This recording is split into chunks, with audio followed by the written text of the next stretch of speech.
Es lunes de parón de selecciones, pero volvemos a hablar los lunes de la Liga y del fútbol. En general en el diario AS, en ASTV, con Álvaro Benito. Álvaro, ¿qué tal? ¿Cómo estás? Hola Guille, muy bien, ¿tú qué tal? Creo que es el primer lunes que te tenemos después de estrenar el documental Cicatrices, tu documental Movistar Plus, así que hacer un llamamiento a la gente, a la poca que quede sin verlo, decirle que hay un documental muy chulo, muy bien hecho, que cuenta la vida de Álvaro Benito y una historia del fútbol, de vida. Yo creo que más de vida que de fútbol, la verdad, porque se aprende mucho viendo el Sí, documental, así que Álvaro, animamos a la gente a que lo vea.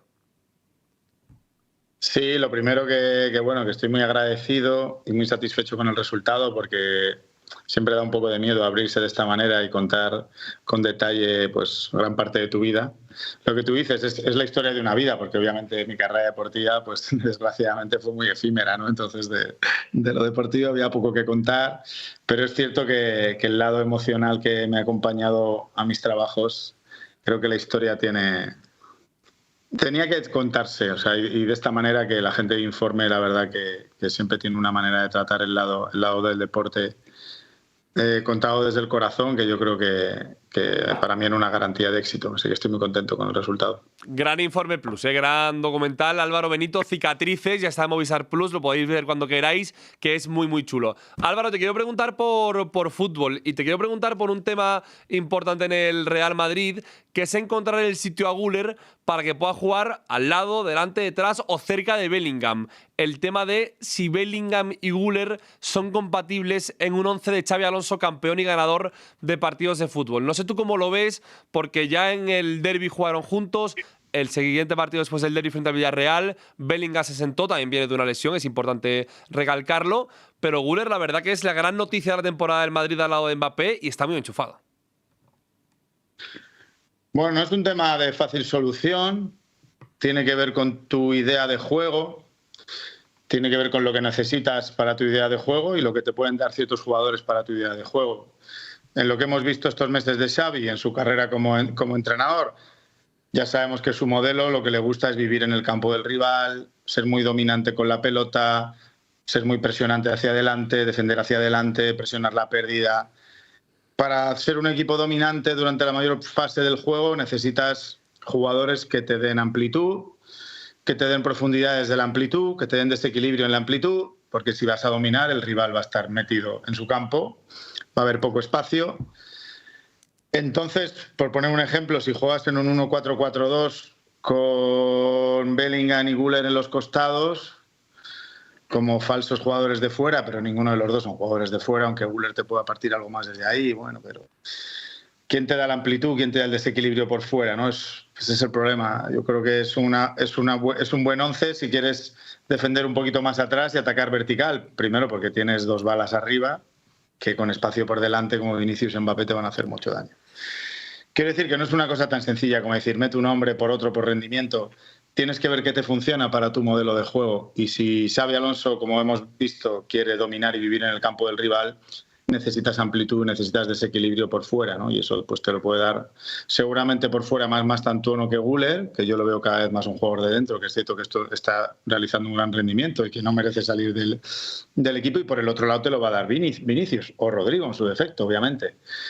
Pero quitar a las dos bandas para jugar en 1-4-4-2, para que jueguen entre los dos, y Vinicius ponerlo más centrado con Mbappé, pues para tu modelo creo que choca de lleno. Entonces ese es lo complejo realmente de encajar los hombres en tu modelo, en tu estructura. No es tan fácil como poner un jugador por otro solamente por rendimiento, o sea, porque tienes que solucionar muchos temas futbolísticos, como es la amplitud, como es la profundidad, como es el 1 contra 1.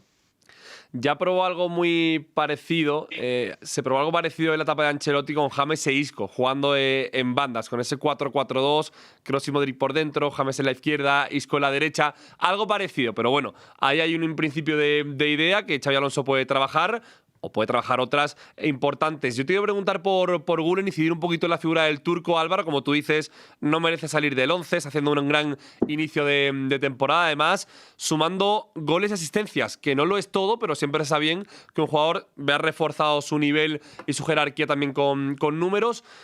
Hay algún analista, gente del fútbol, que habla de la posibilidad de meter a Arda Güler en la base de la jugada, entendiendo que al Madrid también le puede reforzar eso ahí. Pero también hay mucha gente que ve que Güler es el mayor atajo para encontrar a Mbappé. No sé tú qué papel de Güler te gusta más o dónde prefieres ver a Güler en el Real Madrid.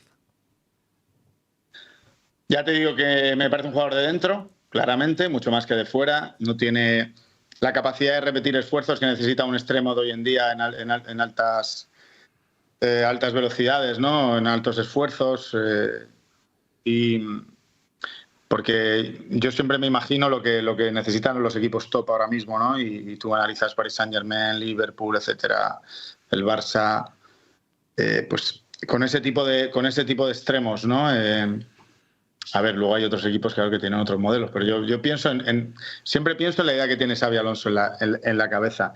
Y claramente me parece un jugador de menos 1 contra 1 y de más de construcción, de último pase, de buen disparo de fuera del área, de que tiene el fútbol en la cabeza, entiende lo que está pasando a nivel colectivo, con lo cual puede ser un buen organizador. Más cerca de la base, al lado de otro mediocentro, puede jugar. Yo, mira, el otro día pensando en lo que es el Paris Saint-Germain, por ejemplo, campeón de Europa sin un mediocentro defensivo al uso, ¿no? Ni Vitinha, ni Joao Neves, ni Fabián, ninguno de los tres son un mediocentro que digas, bueno, es que este es mediocentro defensivo, ¿no? Y los tres cumplen con funciones similares y roles similares en función de la altura que estén cogiendo en el campo en ese momento. Claro que Güler puede jugar acompañado de Tchouaméni, Güler, Bellingham, ¿no? Pues puede ser un buen centro del campo. Sí, claro, si luego todos cumplen con sus obligaciones defensivas como hay que hacerlo, ¿no? Yo creo que el fútbol de hoy en día te requiere ser igual de potente en las dos verdades, con balón y sin balón. Pero bueno, veremos. Al final la competencia este año yo creo que es muy firme en muchos puestos, porque no hay titularísimos asegurados, salvo unos cuantos, que ya los sabemos. Me parece algo bueno. Creo que Xavi además está demostrando que no se casa con los nombres, sino con el rendimiento, con lo cual es lo que debe hacer un entrenador y eso refuerza la competitividad en la plantilla. Pero a mí me parece un jugador de dentro claramente, que puede tener un gran número de asistencias y de goles durante la temporada porque tiene su olfato, define muy bien.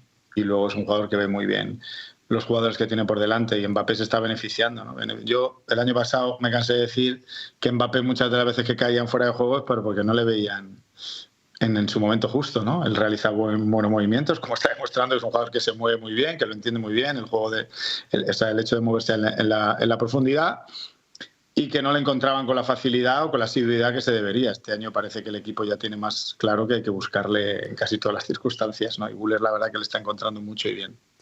La verdad es que sí. Te cambio de equipo, Álvaro. Hablamos un poco del Atlético de Madrid por una figura importante, la de Pablo Barrios, que ya le ha incluido Luis de la Fuente en convocatoria premundial, convocatoria de partidos importantes de cara al Mundial de este verano.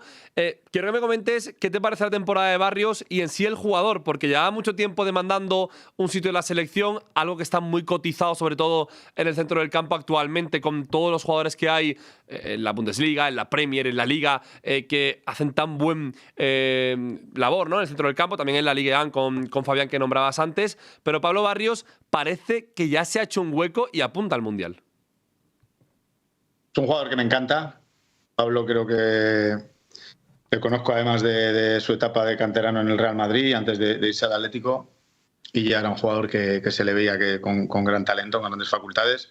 Creo que técnicamente lo tiene todo, porque tiene la visión para jugar a un contacto, para jugar a dos contactos, para verlo rápido, y luego tiene una gran conducción. Creo que lo que puede diferenciar de otros mediocentros y que le acerca a otros buenos es su capacidad para conducir. Es muy rápido.